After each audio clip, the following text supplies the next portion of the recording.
미션 임파서블 약속의 성취라는 말씀 제목으로 오늘도 말씀을 나눠보려고 합니다. 여러분들 혹시 미션 임파서블이라는 영화를 아시는지 모르겠습니다. 아마 너무 유명한 영화라서 영화를 직접 보지는 못하셨더라도 이 영화의 제목을 한 번쯤은 들어보셨을 거예요. 그리고 무엇보다도 모를 수가 없는 이 BGM이 있습니다. 딴딴 따다딴 딴 따다딴 딴 따다딴 딴 따다 짜라랑. 이 BGM 아마 어디선가 한 번쯤은 무조건 들어보셨을 거란 말이에요. 이 탐 크루즈라는 미남 배우가 주인공으로 나와서 시리즈물로 계속해서 나오고 있는 영화인데, 매 영화마다 어마어마한 액션씬을 보여주면서 항상 화제가 되는 영화죠. 그래서 예고편만 보더라도 그 액션씬들을 보면 이건 꼭 봐야 될 것 같은 그런 느낌을 준단 말이에요. 그런 의미에서 우리 잠깐 예고편을 한번 보도록 하겠습니다. 한번 볼까요? This can't all be true.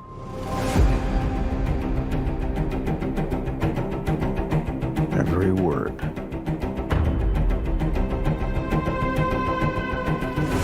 CIA Black Vault break-in. Am I reading this correctly?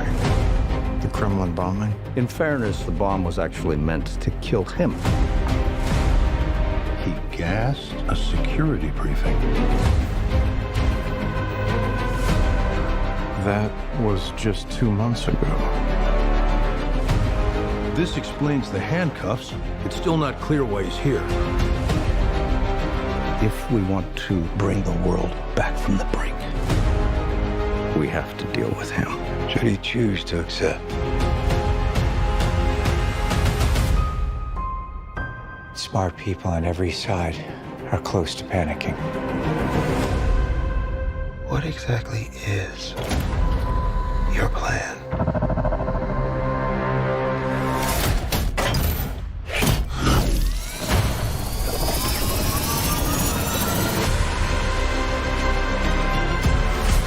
Your team has been betrayed, Ethan. All your secrets compromised. Everything you are, everything you've done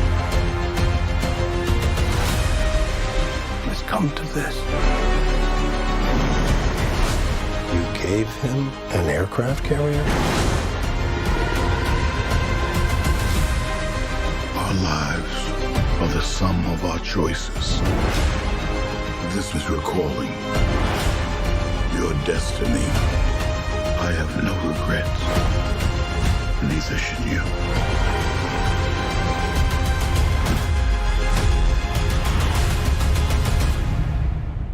I need you to trust me. One last time.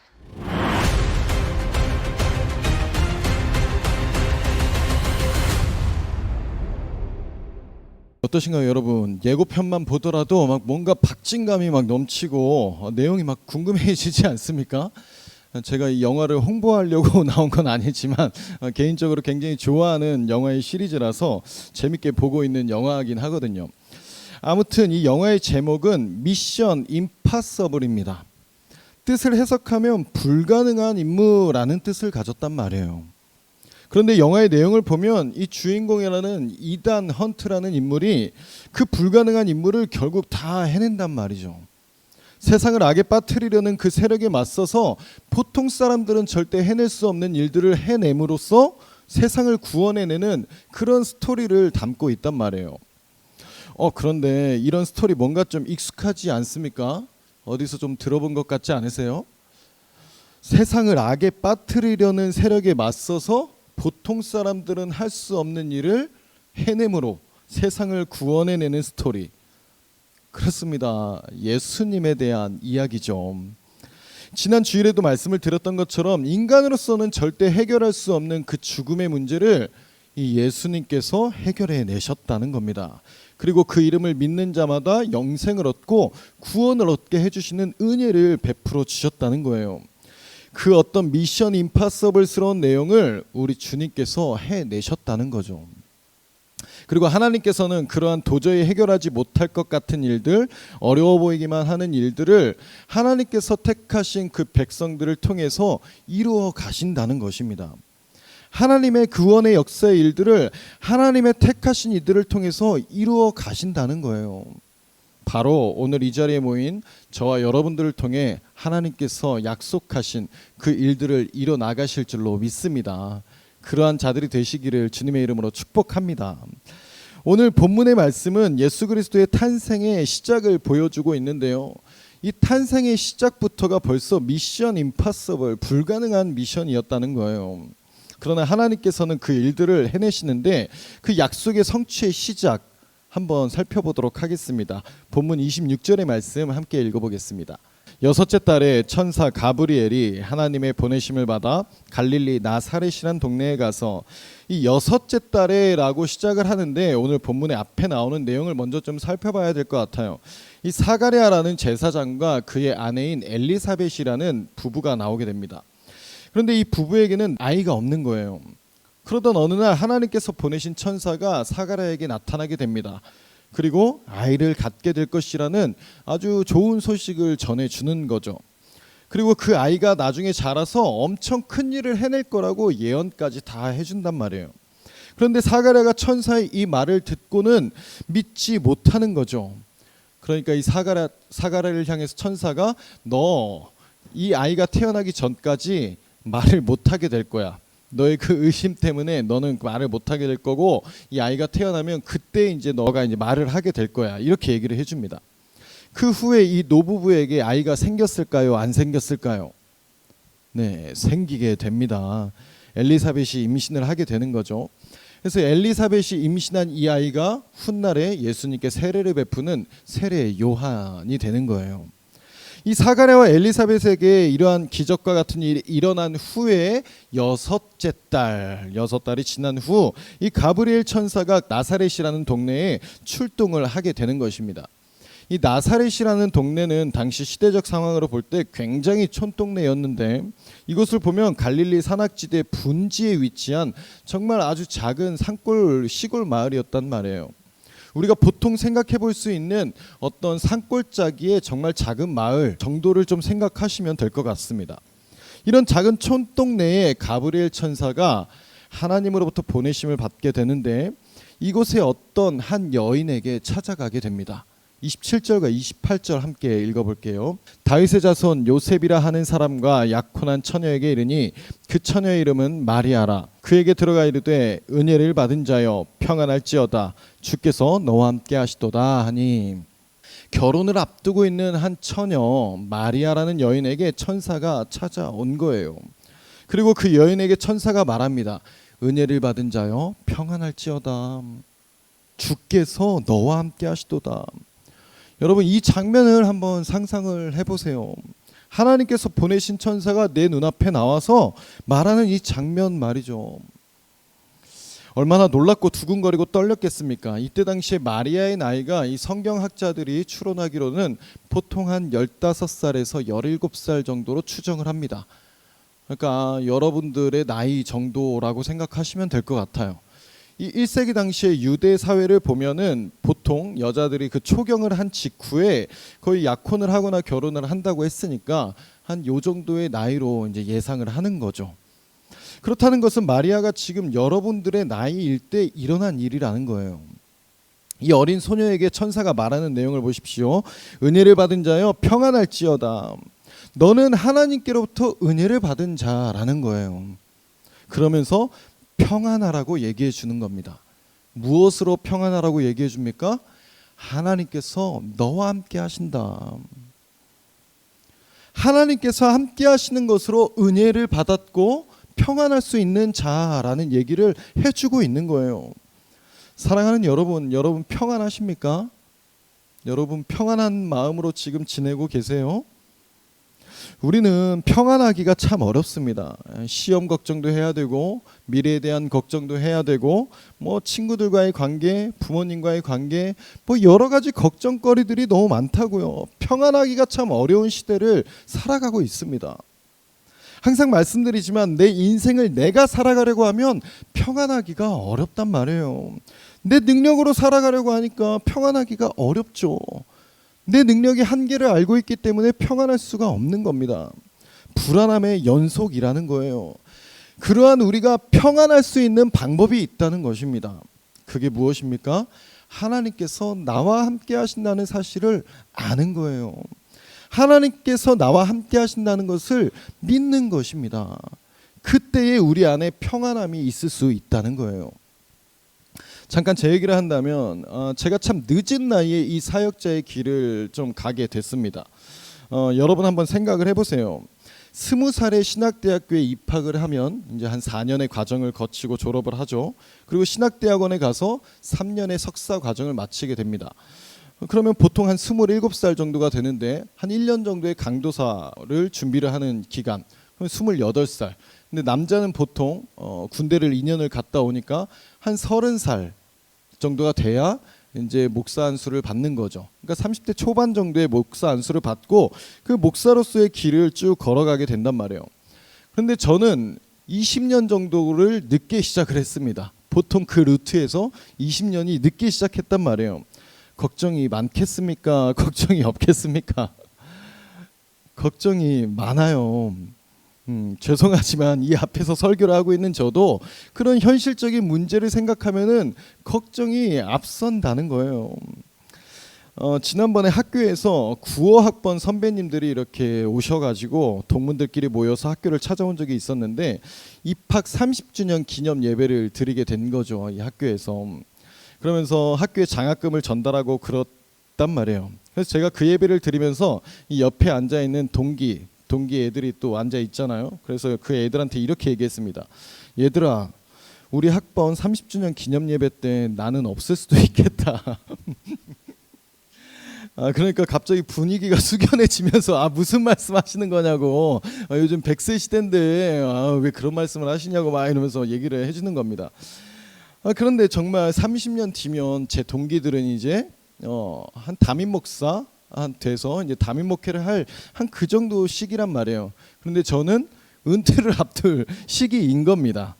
그러니까 뭐 여러 가지 그런 이런저런 현실적인 것들을 생각하면 걱정이 앞서는 일들이 너무 많단 말이에요. 그런데 그렇게 이런 생각 저런 생각 하면서 걱정을 하다가도 항상 결론은 이렇게 끝이 납니다. 에이, 하나님께서 알아서 하시겠지. 이 고백이 그냥 뭐 포기하고 그런 게 아니라 그냥 정말 내게 주어진 하루하루를 열심히 살아내다 보면 하나님께서 이끄시는 그 자리에 어느 순간 내가 있게 된 것을 보게 된단 말이에요. 그러니까 이러한 걱정들이 아무 의미가 없어진다는 것을 알게 되는 겁니다. 그러니까 그냥 대충 살다 보면 하나님께서 알아서 해주시겠지 이런 게 아니라 내게 주어진 그 하루에 최선을 다해서 살아가다 보면 결국에는 하나님께서 이끄시는 곳에 내가 그 자리에 있는 것을 보게 된다는 거예요. 그것을 깨닫고 나니까 나에게 살아가는 그 삶 속에서 어떤 뭐 걱정이 밀려오는 때가 있더라도 분명히 고민되고 힘든 일들이 있겠지만 하나님께 맡기면 평안해지는 겁니다. 이 일을 통해서 하나님께서 또 어떻게 하시려나 보다. 이러한 일들을 통해서 하나님께서 뭔가를 또 이루시려나 보다. 이러한 마음을 가지면서 평안할 수가 있다는 것입니다. 이런 평안을 여러분들도 좀 느낄 수 있기를 소망합니다. 지금 가브리엘 천사가 마리아에게 그 얘기를 해주고 있는 거예요. 너는 은혜를 입은 자라는 것입니다. 평안할 수 있는 자라는 거예요. 하나님께서 너와 함께 하고 계시다는 겁니다. 그리고 이어서 이제 기가 막히는 내용을 말해주는데 31절 함께 읽어보겠습니다. 31절 보라 내가 잉태하여 아들을 낳으리니 그 이름을 예수라 하라. 너 이제 임신하게 될 거라는 거예요. 그리고 그 아이 낳게 되면 그 이름을 예수라고 지으라는 겁니다. 날벼락이 떨어진 거예요. 여러분 보통 천사가 나타나서 은혜를 입은 자여 평안할지어다 이렇게 시작을 하면 그 뒤에 어떤 내용이 좀 나왔으면 좋겠습니까? 아마 지금 고3인 학생들 같은 경우에는 은혜를 입은 자여 평안할지어다 내가 서울대에 합격할 것이다. 얼마나 좋겠습니까?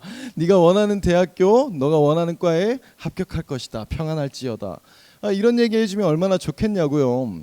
지금 마리아 같은 경우에 결혼을 앞두고 있으니까 천사가 나타나서 내 신혼집 아파트 청약에 당첨될 것이니까 걱정하지 말거라. 뭐 이런 얘기 해주면 얼마나 평안하겠습니까? 얼마나 원하는 말이겠냐고요.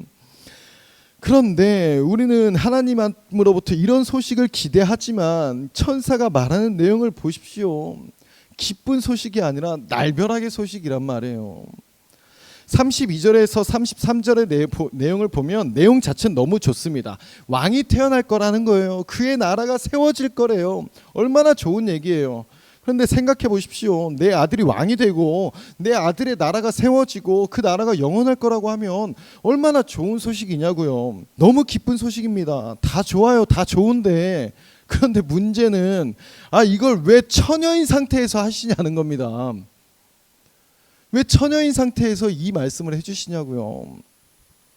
하실 거면, 기왕에 하실 거면 결혼하고 난 뒤에 정상적인 루트를 거쳐서 어느 정도 시간이 좀 지나고 임신을 해도 아무도 이상하게 쳐다보지 않을 거 아니에요. 모두가 기뻐할 만한 소식이 될 거 아니겠습니까? 그런데 지금 이 소식을 듣는 마리아에게는 이건 기쁜 소식이 아니라 날벼락의 소식이 된다고요. 이 당시에 결혼을 하지 않은 여자가, 그것도 약혼을 하고 결혼을 앞에 두고 있는 여자가 임신을 했다? 이거는 죽여도 되는 사회였습니다. 남편 될 사람이 그 사실을 알고 이 여자가 너무 괘씸해가지고 돌로 쳐 죽여도 살인죄가 성립이 되는 게 아니라 오히려 잘했다 하는 그런 사회였단 말이에요. 당연히 그래야 되는 시대였다는 것입니다. 그런데 하나님께서는 이 처녀인 마리아를 통해서 이런 일을 행하신 이유가 뭐였겠냐는 겁니다. 이사야 7장 14절의 말씀 함께 같이 한번 읽어보겠습니다. 그러므로 주께서 친히 징조를 너희에게 주실 것이라. 보라, 처녀가 잉태하여 아들을 낳을 것이요 그의 이름을 임마누엘이라 하리라. 이사야 선지자가 700년 전에 이 예언을 했습니다. 이 마리아가 예수님을 잉태하기까지의 기간이 700년이 흐른 기간이란 말이에요. 이 700년이라는 시간이 흘렀지만 하나님께서는 그러한 시간 속에서도 하나님의 약속을 이루어내신다는 것입니다. 그 약속을 이루어내기 위한 역사하심의 시작이었다는 거예요. 하나님은 반드시 그 시간이 얼마가 지났든지 그 약속을 성취해내시는 분이시라는 겁니다. 그래서 하나님께서는 그 약속의 성취를 이루시기 위해서 처녀를 통하여 잉태하는 그 일하심을 나타내 보이신 거죠. 그런데 마리아에게 있어서는 생사의 기로에 놓이게 될 너무나 최악의 상황을 맞이하게 된 거예요. 그렇게 간단한 문제가 아닌 겁니다. 그런 마리아에게 천사는 이렇게 말합니다. 우리 30절, 천사가 이르되 마리아여 무서워하지 말라. 내가 하나님께 은혜를 입었느니라. 무서워하지 말라는 겁니다. 그 이유는 아까 말했다시피 네가 하나님께로부터 은혜를 입은 자라는 거예요. 하나님의 은혜를 입은 자들은 무서워할 필요가 없다는 것입니다. 여러분 두려우십니까? 두려워하지 마십시오. 여러분들은 하나님의 은혜를 입은 자들이라는 거예요. 너의 생각에는 말이 안 되고 너의 생각에는 망할 것 같고 너의 생각에는 죽을 수도 있는 문제가 될 수 있지만 걱정하지 말라는 겁니다. 무서워하지 말라는 거예요. 너는 하나님의 은혜를 입은 자라는 겁니다. 사랑하는 여러분, 여러분들은 하나님의 약속 위에 서 있는 자들입니다. 하나님의 약속을 이뤄내시기 위해 선택하신 자들이라는 거예요. 두려워하지 마십시오. 이러한 말이 안 되는 일에 마리아가 궁금해집니다. 이런 일이 어떻게 일어날 수 있냐고 물어보는 거예요. 그런데 여러분 여기서 우리가 주목해 볼 것이 있습니다. 서두에 말씀드렸던 이 사가랴도 천사에게 천사가 아이를 갖게 될 것이라고 말해줬을 때 이 일이 어떻게 일어나게 될 것이냐고 물어봤단 말이에요. 그런데 그 물음으로 인해서 사가랴는 말하지 못하게 됩니다. 그리고 마찬가지로 마리아도 어떻게 이 일이 일어날 수 있겠냐고 물어봐요. 그런데 마리아에게는 이 사가랴와 같은 일이 일어나지 않습니다. 이 둘의 의문에는 그 중심에 어떠한 차이가 있었다는 거예요. 사가랴는 그 일어날 일에 대해서 의심을 가졌고 마리아는 이 일어날 일에 대해서 소망을 가졌다는 것입니다. 의심으로 인한 물음과 소망으로 인한 물음에는 엄연한 차이가 있다는 거예요. 여러분, 하나님께 소망을 가지고 물어보십시오. 하나님께서 내 인생을 어떻게 사용하실지 소망을 가지고 계속 물어보세요. 하나님, 제 능력으로는 하나님께서 말씀하시는 일들이 일어나지 못할 것 같은데 하나님, 제 인생에 어떻게 역사하실 거예요? 하나님, 제 상황에서는 하나님의 놀라운 역사하심이 도저히 일어나지 못할 것 같은데 하나님, 제 인생에 어떻게 하나님 일하실 거예요? 하나님 어떻게 역사하실 건가요? 그러한 소망을 가지고 하나님 앞에 나아가 보십시오. 그 소망을 가진 질문에 천사는 이렇게 대답합니다. 37절입니다. 대저 하나님의 모든 말씀은 능하지 못하심이 없느니라. 하나님의 모든 말씀은 능하지 못하심이 없다는 겁니다. 하나님께서는 모든 일들을 하실 수 있다는 거예요. 6달 전에 그 말도 안 되는 일을 행하셨음을 먼저 보여주셨다는 거죠. 사랑하는 여러분, 의심하지 마십시오. 하나님의 말씀을 믿고 따라가 보세요. 여러분들이 세상의 말들을 의지하고 믿는 것만큼 하나님의 말씀을 좀 믿고 따라가 보시라는 거예요. 세상의 말들에는 그렇게 믿고 따르면서 왜 진짜 믿고 따라야 할 하나님의 말씀에는 그렇게 의심을 하냐는 겁니다.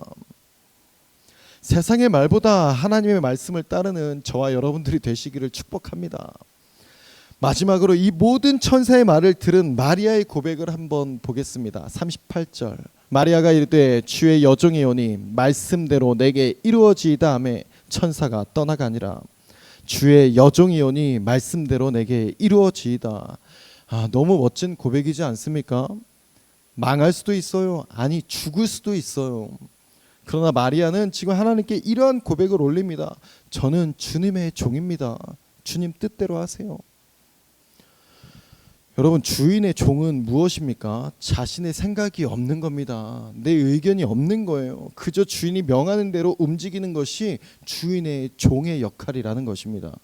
지금 마리아는 하나님께 이러한 철저하게 자신을 낮추는 고백을 올려드리고 있는 거예요.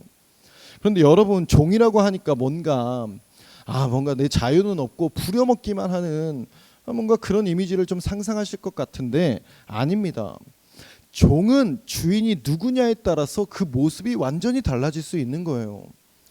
악한 주인을 만나게 되면 그 악한 주인의 밑에 있는 종은 분명 힘들겠죠. 그러나 반대로 선한 주인을 만나게 되면 그 선한 주인의 밑에 있는 종은 너무나 풍요롭고 평화로운 삶을 누리게 된다는 것입니다. 예를 들면 이런 거죠. 내가 알바하는 곳의 사장님이 아주 못된 사장님입니다. 돈은 안 주려고 하고 일 시키는 건 다 시키고 부려먹으려고 하는 거예요. 그런 악독한 사장님 밑에서 일하는 것은 너무 괴로운 일이 되겠죠. 그런데 내가 어떤 대기업에서 너무 복지도 좋고 직원들의 편의도 다 봐주고 월급도 어마어마하게 주고 그런 회장님을 만나게 돼서 그 회장님 밑에서 일을 하게 되면 그곳에서 일하는 것은 너무 행복한 일이 된다는 것입니다. 강아지가 보신탕집의 사장을 주인으로 만나게 되면 나중에 보신탕이 될 수밖에 없는 거지만 너무나 부잣집의 성품 좋은 주인을 만나게 되면 개팔자가 상팔자다라는 말을 들을 정도로 풍요로운 호화스러운 생활을 하게 된다는 것입니다. 주인이 누구냐에 따라서 그 종의 모습이 완전히 달라지게 된다는 거예요. 마리아는 하나님을 믿었습니다. 하나님은 선한 주인이 되심을 알고 있고 믿고 있었다는 거예요. 그 선한 주인에게 자신을 종으로 맡겼다는 거죠. 이 믿음의 고백을 들은 천사는 그 자리에서 떠나가게 됩니다. 이것이 믿음의 사람의 최종 고백이 되는 것이기 때문이에요. 이 고백이 신앙의 완성이라는 겁니다. 이 고백으로부터 하나님의 역사가 시작된다는 거예요. 사랑하는 여러분, 우리가 삶을 살아가다 보면 때로는 나의 상식과 나의 생각으로는 도저히 이해할 수 없는 현실을 마주하게 하실 때가 있습니다. 이건 내가 잘 되는 길이 아니고 내가 망하는 길인 것 같은데 그 길로 자꾸 인도하실 때가 있어요. 내 생각과 내 방법과는 전혀 다른 방향으로 이끌어 가실 때가 있다고요. 나는 꽃길만 좀 걷고 싶은데 가시밭길로 인도하실 때가 있습니다.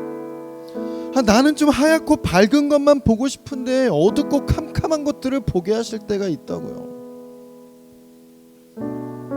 망할 것 같은 일을 행하게 하실 때가 있습니다. 그러나 여러분 기억하십시오. 하나님께서 나에게 말씀하시는 그 말씀은 나를 망하게 하는 것이 아니라, 나를 죽이려는 것이 아니라, 나를 통해 하나님의 역사를 나타내시겠다는 그 은혜의 말씀을 해주시는 것입니다. 하나님은 선한 분이시라는 거예요. 하나님께서는 이 시골 변두리 마을에 아주 작은 소녀인 그 한 사람, 그 마리아 한 사람의 순종을 통해서 인류 전체를 구원해낼 그 역사의 시작을 이루게 되십니다. 구약의 그 모든 일들을 통해서 미리 예표하시고 보여주셨던 그 최종 미션을 시작하시는 거예요. 사람의 눈으로는 도저히 일어날 수 없을 것 같고, 사람의 생각으로는 도무지 말이 안 될 것 같은 일들을 하나님께서는 그 믿음의 한 사람, 그 순종의 한 사람을 통해서 약속의 성취를 이뤄 가시는 것입니다. 여러분들의 삶 속에서 일하시는 하나님을 기대해 보세요. 여러분들의 인생을 통해 역사하실 하나님을 기대해 보십시오. 하나님께서는 내가 원하는 나의 잘됨, 나의 잘남을 통해서 내가 원하는 소원, 내가 원하는 바람을 이뤄주기 위한 존재가 아니라는 겁니다. 나를 통해서 하나님의 위대한 계획을 이뤄가시며 나의 순종을 통해서 다른 이들을 살려내시려는 그 일들을 우리에게 맡겨주신다는 거예요. 우리를 향한 하나님의 그 약속을 이루시겠다는 것입니다. 세상의 그 어떤 자랑보다, 세상의 그 어떤 잘남보다 더 위대하고 멋진 하나님 나라를 위한 일들을 나를 통해, 여러분들을 통해, 우리를 통해서 내 삶 가운데 이뤄주시겠다는 것입니다. 우리 함께 좀 이런 기도를 드렸으면 좋겠어요. 하나님, 주님의 말씀대로 내게 이뤄주시옵소서. 주님, 내가 여기 있습니다. 하나님께서 찾으시는 그 한 사람 제가 되기를 원합니다. 그 어떠한 상황에서도 하나님을 믿으며 하나님을 신뢰하고 선하신 하나님을 내 인생의 주인으로 모심으로써 하나님께서 사용하시는 귀한 도구로 쓰임받기를 원하오니 주님, 나를 통하여 일하여 주옵소서. 이러한 고백이 우리의 입술에서 넘쳐날 때에 이 고백을 하나님께서 들으시고 그 고백을 사용하심으로 놀라운 역사를 우리의 삶 가운데 행하실 줄로 믿습니다. 그러한 삶을 살아가시는 저와 여러분들이 될 수 있기를 주님의 이름으로 축복합니다.